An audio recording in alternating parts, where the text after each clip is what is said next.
Une bestiole tapie dans l'herbe, c'est le travail de Luna. Encore étudiante aux Beaux-Arts du Mans, la jeune artiste a pu exposer ses monstres. Celui-ci est nonchalamment lové au bras de la statue. Et les différentes statues m'intéressaient bien parce qu'elles étaient très traditionnelles, mais en même temps, elles étaient assez délabrées ou alors déjà assez grises. Et le fait d'apporter une sculpture qui venait d'être faite, donc qui serait encore très blanche, très claire, en contraste, et qui au final donnerait un aspect plus propre, alors que c'est totalement des créatures, des chimères qui sont même un peu terrifiantes des fois. C'est totalement un jeu. Luna n'est pas la seule ici. Sur plusieurs hectares, la Villa des Arts de Savigny-l'Évêque a accueilli 70 artistes pendant 2 semaines, représentant tout type d'expression artistique, sans restriction aucune.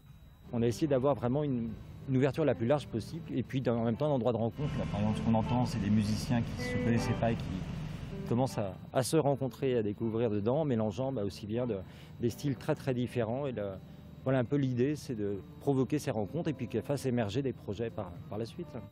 C'était la 7e édition de l'espace provisoire, un concept qui revient régulièrement en Sarthe depuis 12 ans. La dernière fois, c'était dans l'ancien hôpital psychiatrique et Toc-de-Mazie au Mans. L'objectif est de valoriser le travail des artistes. 400 ont ainsi pu être exposés depuis le début de l'aventure.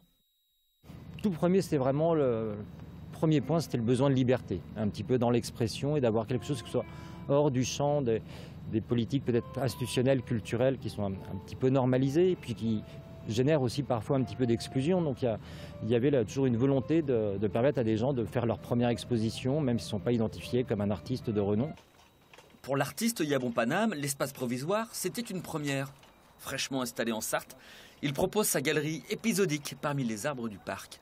C'est une installation faite à base de tancarville. Après, je collecte dans les vides-greniers des balles à piscine, des fleurs artificielles, des frites de piscine que je découpe. C'est un petit parcours. Ce qui compte surtout, c'est que les gens sourient et puis je demande aux gens de m'aider. Tu vois, je leur donne toujours des objets à enfiler, à accrocher eux-mêmes. L'espace provisoire 7e du nom a fermé ses portes samedi à Savigny. Prochaine édition, si tout va bien, autour du château de Ballon.